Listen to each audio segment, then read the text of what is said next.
Assalamu alaikum, dear students. Welcome to all of you in CompTIA Plus Lecture 6. And I am your instructor, Ahmed Malik. In our previous lecture, we discussed about the installation of CPU, RAM, and motherboard. In our today's lecture, we will discuss about the installation of drives like magnetic drive, hard drive, or optical drives. And also, we will discuss about the many different types of adapter cards being used in computer, their usage and their installation as well. So let's take a start. Selecting a hard drive. You may need to replace an internal storage device when it no longer met your customer's need or it fails. Signs that an internal storage device is failing might be unusual noises, unusual vibrations, error messages, or even corrupt data or application that do not load.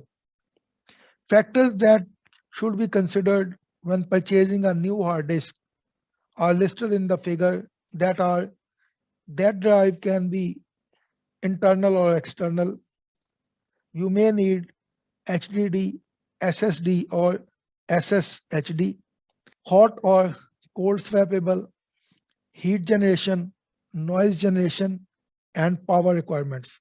These are some main factors which we should keep in mind when going to purchase a new hard disk. Hard disk normally can be internal or external. Mostly we use internal drives. Internal drives usually connect to the motherboard with a serial ATA connection, while external drives connect with USB or eSATA, also known as external serial ATA or Thunderbolt. Legacy motherboards, old type of motherboards, may only offer the IDE or EID interfaces. Remember that all these are types of interfaces on which we can connect our hard drives. When selecting a hard disk, it is important to choose one of that compatible with the interfaces offered by your motherboard. Most internal hard disks are available in 3.5 inches or 8.9 centimeter form factor. However, 2.5 inch or 6.4 centimeter drives are becoming most popular. SSDs are generally available in 2.5 inch or 6.4 centimeter form factor. Note, serial ATA and external serial ATA cables are similar, but they are not interchangeable. Selecting the optical drives. Digital video discs, DVDs, hold significantly more data than compact disc CD, and Blu-ray discs BD store significantly more data than DVDs. DVDs and BDs are normally single layer, but they can also have dual layer for recording data. Using dual layer, essentially doubling the amount of data that can be recorded on the media. When going to purchase an optical drive, some factors may keep in mind that are given in the figure below: connector type, reading capacity, writing capacity, and optical media type. There are many different types of CD, DVD, and BD are available in the market, like CD-ROM stand for compact disc, read-only memory, only read once. CD-RW, compact disc, read and write, can be written multiple times. DVD, digital video disc, read-only memory, ROM, written only once. DVD-RW, written for multiple times. And BD, ROM-ROM, BD-ROM, written once, and BD are rewritable. And also there is an important type of Blu-ray is available in the market, that is BD-RE, normally supports all the optical drive functions like read CD, write CD, read DVD, write DVD, read Blu-rays, write Blu-ray, and rewrite Blu-ray. Installation of hard drive and optical drive. Don't be afraid of cracking open your desktop PC's case. Installing a hard drive is a basic task and anyone can perform very easily. While installation of hard disk, three main steps you need to keep in mind. Step 1, position the HDD so that it aligns with the drive bay opening. The power and interface connectors should be facing out towards the motherboard. Step 2, insert the HDD into the drive bay so that the screw holes in the drive line up with the screw holes in the case. Step number 3, secure the HDD to the case using the power screws. While in the installation of optical drive, you need to keep in mind 4 basic steps. Step number 1, from the front of the case, choose the drive bay that you want to hold the drive. Remove the faceplate from that bay if necessary. Step number 2, position the optical drive so that it aligns with the 5.25-inch or 13.34 centimeter drive opening at the front of the case. Step number 3, insert the optical drive into the drive bay so that the optical drive screw holes align with the screw holes in the case. Step number 4, simply screw the optical drive.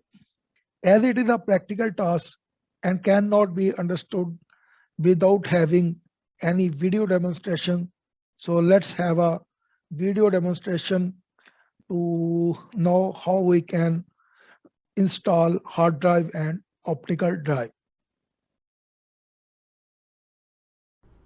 Hello everyone. In this video we get to install some drives. We're going to focus specifically on a hard drive and an optical disk drive.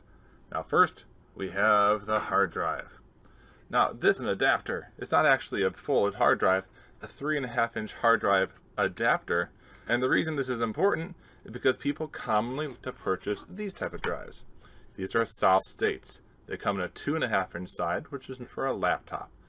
With adapters like this, we can easily take a solid state hard drive, drop it into position, and close the lever. As we close it, now the 2.5-inch drive is in a 3.5-inch adapter. With this being done, we could easily just slide this into our computer case and do the install of our screws. Now for my computer case, it accepts both 2.5-inch and 3.5-inch drives, so I don't need to require an adapter for my case. But at this point in time, we can take our 2.5-inch solid state drive and we can install it into our case. When I line it up with the two screws, which we'll be able to see there's many different screw holes on the side of these, we need to align it up perfectly with a set of the holes. Now for me, my 2.5-inch hard drive beautifully right here. And then I can do my second screw.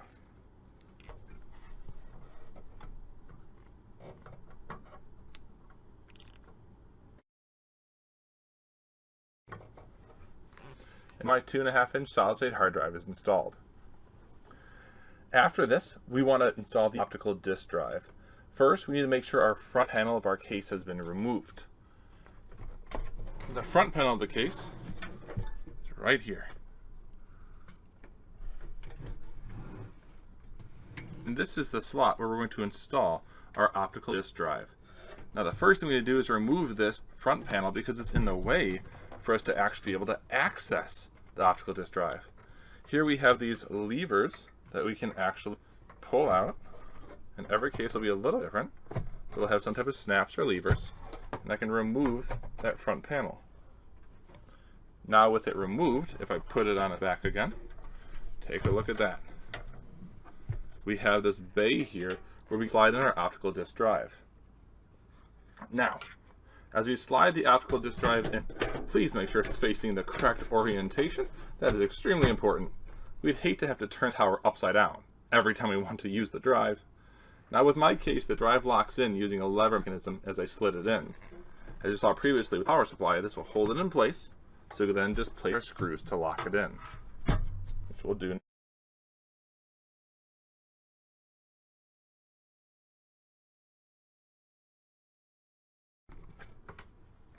Awesome. Next, we'll continue on with installing adapter cards to provide our computer tower with even more functionality.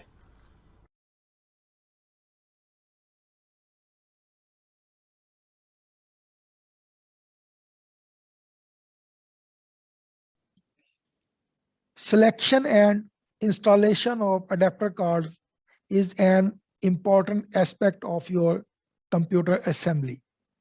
Many of the functions of hard drive of a computer are found on board the motherboard, such as audio, USB, or network connections.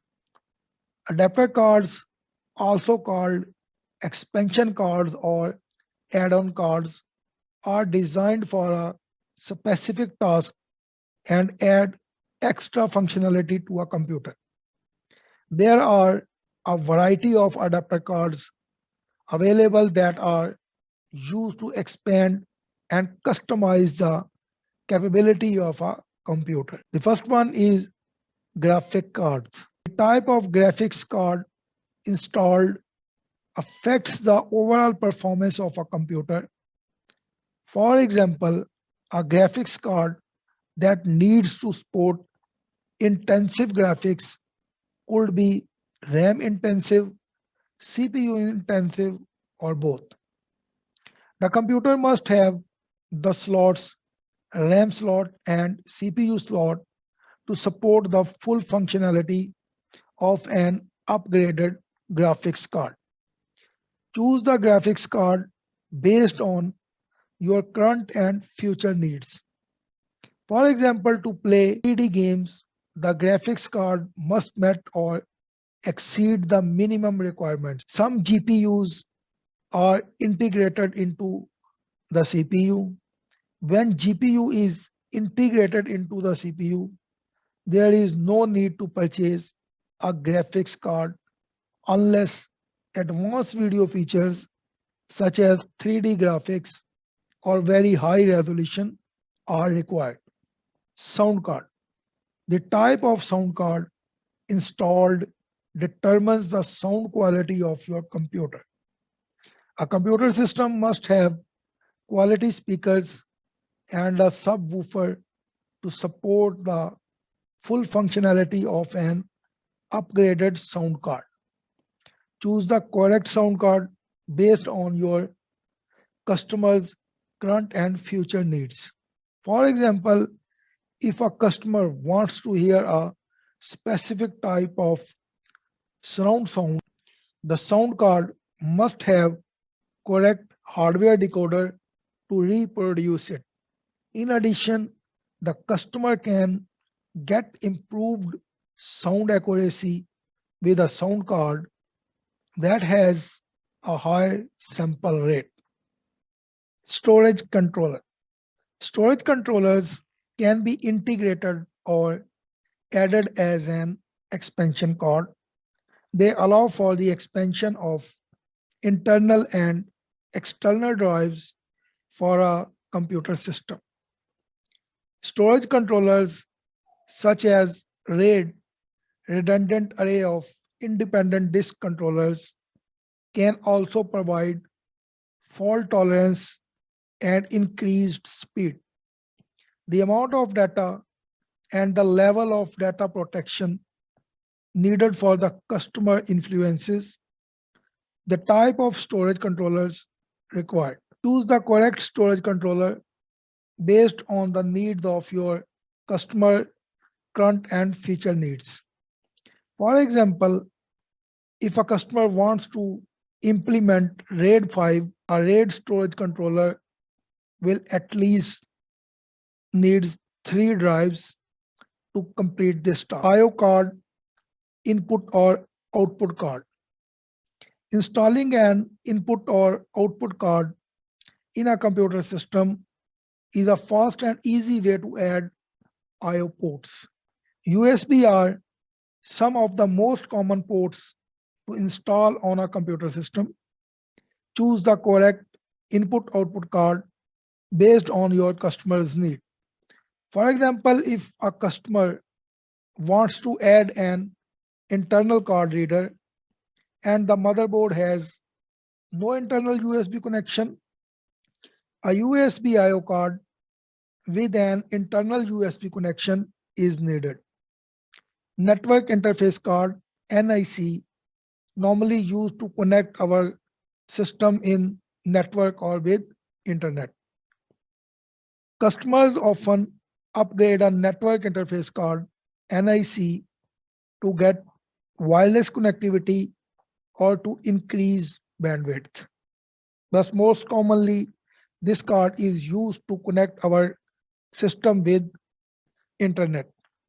Normally, our system has 2 types of cards: physical NIC card, known as your Ethernet adapter, and virtual card, normally used to connect wirelessly with your internet. That one is your Wi-Fi adapter. Capture card. A capture card imports video into a computer and records it on a hard drive.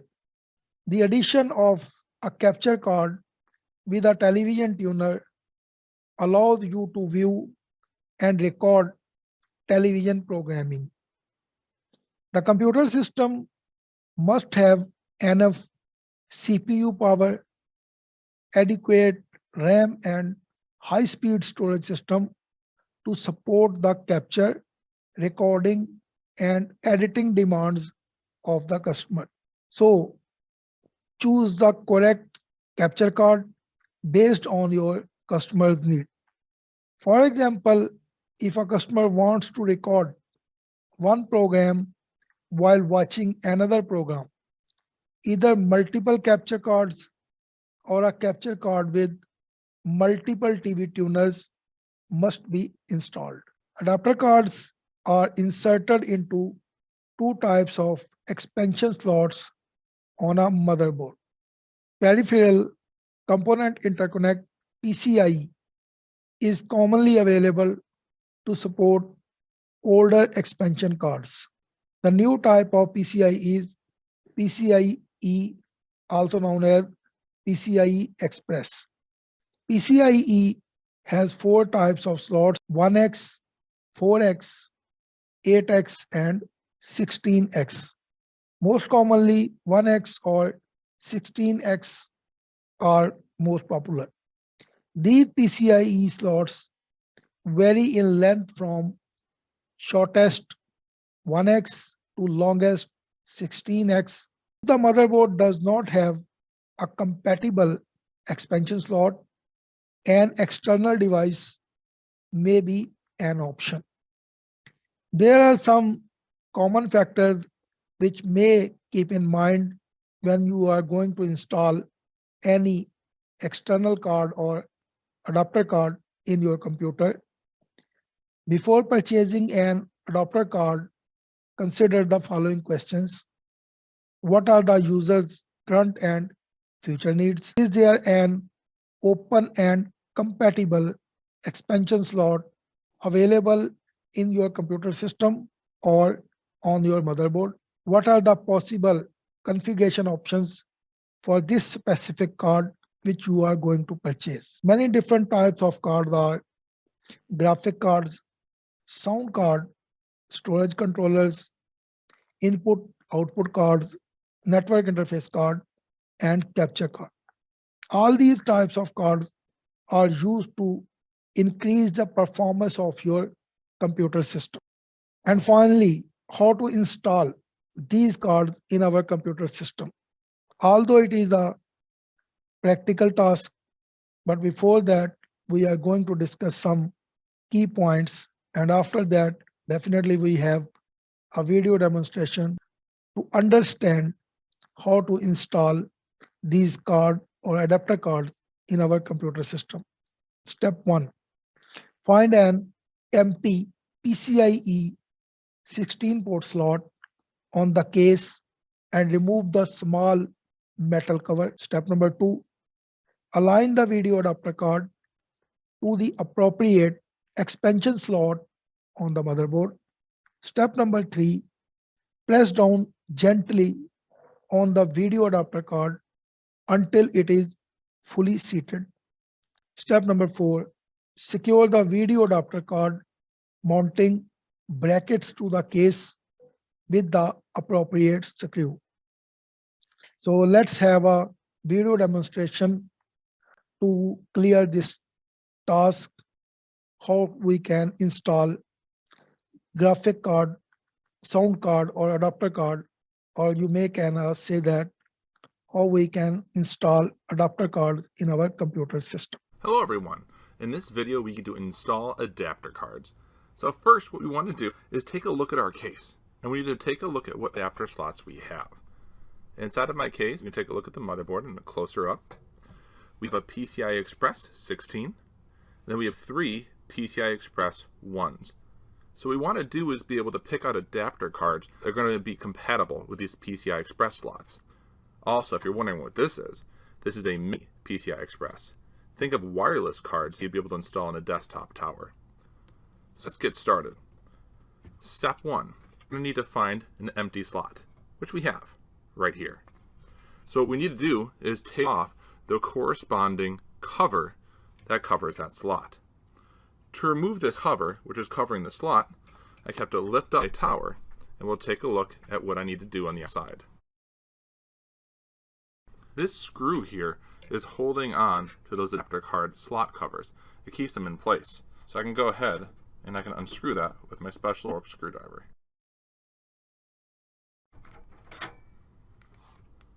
With that screw out, we can actually take this cover, just lifts off, and that exposes all the adapter card slot covers. At this time, I can actually take out this cover, and it just lifts off, and I can remove it from the computer case. Now the adapter slot cover is exposed, and we're able to zoom back in and continue on. With the slot cover exposed, we can now install a PCI Express 16 card. I happen to have a PCI Express graphics card. It's a PCI Express 16, which we have here, which is the physical compatibility that matches that slot. Step 2, I'm going to align the video card into the appropriate slot in the motherboard, which will be right there. For step 3, we need to press down gently on this card to install into place.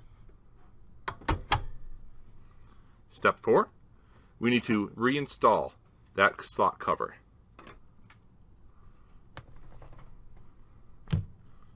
I will put my slot cover back on, and we will take our screw on our screwdriver,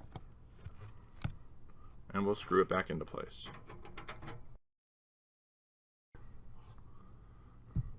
Thank you for watching. Our adapter card is now installed. That's enough for today. And now finish this lecture with a beautiful quote. Education is the best friend. An educated person is respected everywhere. Education beats the beauty and the youth. So dear students, thanks for watching this video and stay connected for all the upcoming videos. Thank you very much.